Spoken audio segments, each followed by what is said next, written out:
Thank you. Susan's trying to, no, that's not my website. It's not. That's Google. Yeah, that's Google. Just something cute to look at. You know how I feel about kitties. Okay, so while Susan's doing that, I'm going to ask everybody to just take a moment and close their eyes and take a couple deep breaths. And then you're just going to listen to me. Relax. Nobody's going to look at you but me, and I'll make all the funny faces. Don't worry about it. Okay, so now I want you to imagine that you've won the lottery and you are holding a check for $10 million in your hand. $10 million right in your hand. What does that feel like? What does your life, what does that do to you? How does that feel? How does your life look? Just let yourself go for a couple seconds here about that. $10 million check sitting in your hand right this very moment. Awesome. Okay, keep going. Now what we're gonna do, just relax, another couple deep breaths. Now you're gonna imagine you just woke up and everything is gone. You've lost everything. Imagine that for a second. Okay, now come back to the present moment. That's what we're doing. And then you can just hit Yeah. awesome. I don't know how many people have seen this. It's a newer website. We're very excited about it. Jose designed it for me a while ago.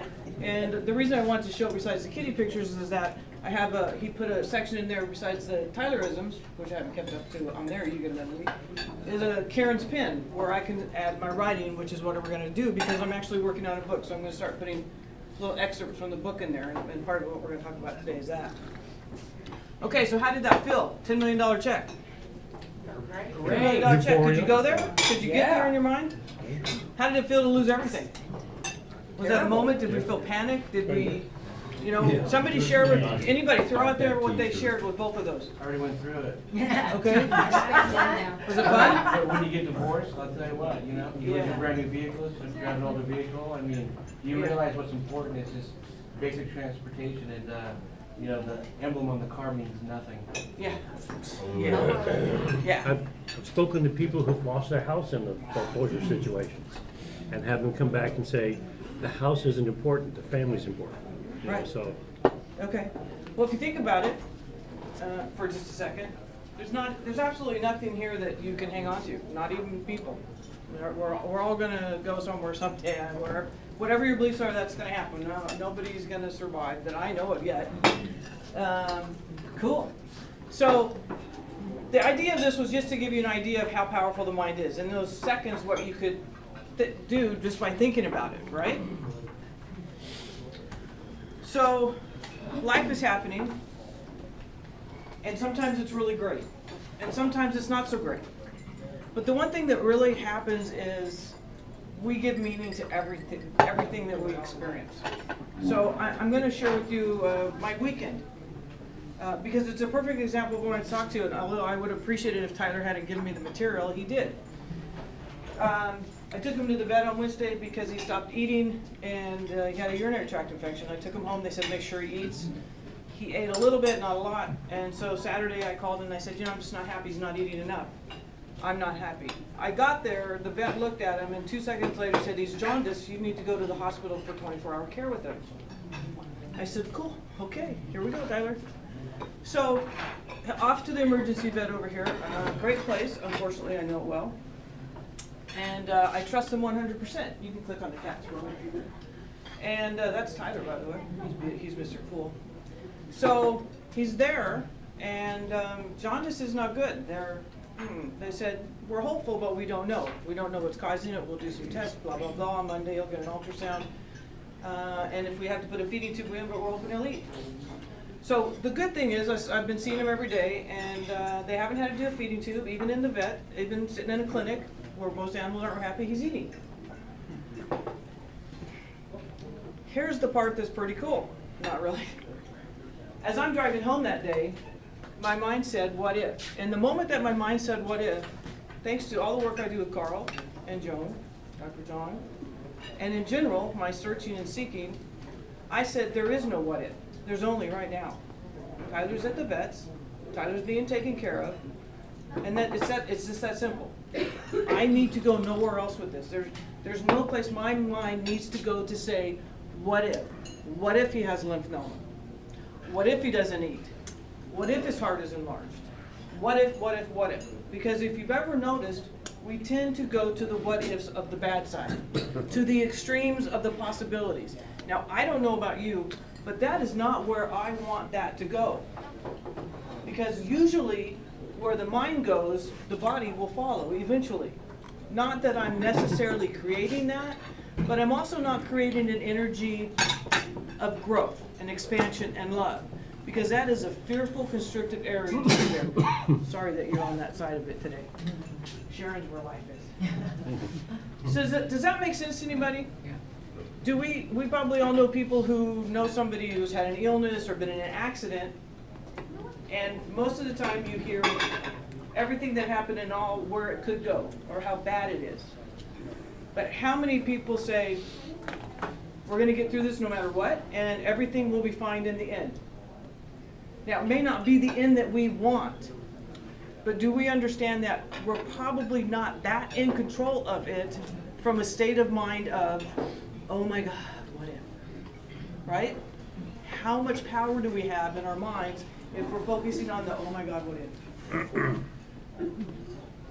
Boy, you guys are quiet today. You created some Focused. thoughtful stuff. Thank you. Yeah. Yeah. Or I'm My crazy. head's hurting.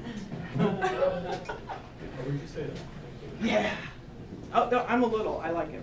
Here's the thing about being outside the box, Jill and I, is that I want to see life differently because I understand that some people are over here and they're able to stay in the what ifs most of the time. Then there's people that spend a lot of time over here arguing with that because it's not what they think it should be. And the suffering comes in here, and this is what we can control. Whether or not we're going to suffer through the instances in life that we're experiencing. That is where our control is. Why take it down the road of, that's not what I want. I do not want Tyler there. I would be very happy if he were home. But this is what's happening, and this is what we're going to deal with, and we're going to take it moment by moment, and we're going to stay positive. Not because it might change the outcome, but because I need to be positive for him, and I need to be positive for me.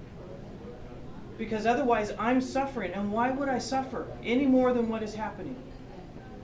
Now, this is where thinking outside the box gets a little funny, because this is a new way of thinking-ish. People think this can be a callous way of thinking. I know one day he is going to die, and I will be very sad, and I will miss him an extreme amount. But I also understand, from my own beliefs, that I think that he will be fine, that he's going to go on and play and visit with me anytime he wants. And while I'll miss his fuzzy little body, to me, that is not an ending, it's just a new beginning. Okay? And so from that point, I try to see that there is no true ending, but that eventually we're all going to go somewhere else or do whatever you believe. But we're not always going to be right here that we can see. So why suffer even more? And I've taken this a little farther. So now let's go a little simple. I got a call over the weekend. My sister on Sunday took in a mommy cat and 4 kittens that were 2 days old. And 11 hours later, at 11 o'clock at night, she went to check on them, and one of the babies was dead. It happens. Nobody knows why. They're too young, 2 days old. There's just no way to know. Something was probably wrong with the baby when it was born.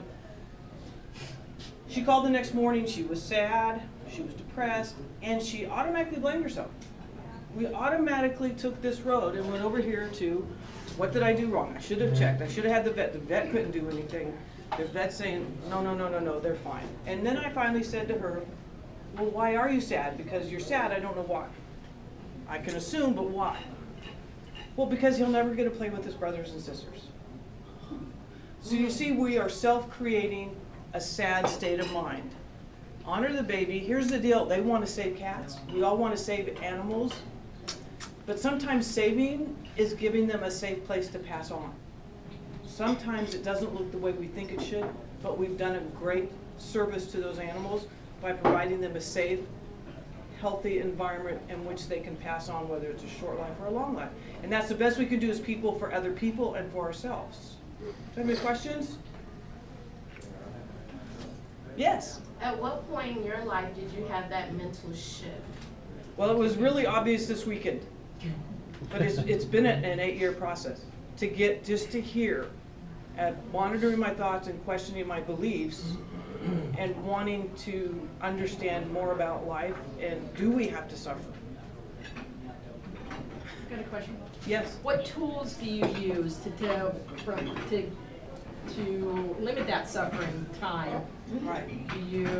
What tools are you using? The very first thing I started doing was questioning the thought as it popped up. And that became awareness. And I paid attention to how I was feeling. Your emotions will give you an idea of what you're thinking. Is it something that feels good or feel bad? So that just takes practice. There's a lot of things out there you can try. To me, I'm not that person that can go through all these 12 steps and do all these things. You've got to find something that works with you. I can give you more ideas when we have more time. But really the biggest thing is you've got to become aware of what's going on in here, because that's where you're living your life. Most of us aren't living this. We were living the mental drive home. Not the physical, but the mental, right? And so I can honestly say it was worth it, because I could not go into the what ifs of negative. And I was grateful, because I just know he's going to be all right. It'll all come out in the end. I got a quick, I presented to you before, but I tell Sherry, my wife, hey, okay, let's spend 15 minutes and talk about all that garbage that we have to talk about, because it's real life. Right. And 15 minutes, that's all we're gonna do per day. And the rest of the day, I don't wanna hear about it. You know, Right. So throw it on the table, let's get rid of it, and then the rest of the day is what you're talking about. Yeah. And Yeah. that works for us pretty good. Yeah, you got to get it out. Everybody's going to mourn. They're going to be sad. Get it out, but don't let it be your day. Let it be the 10 minutes or the 15 minutes. Don't let the 10 or 15 minutes be the I'm really good, and the other 23 hours and 45 minutes life sucks. That's backwards. Any other questions? I know we've gone over.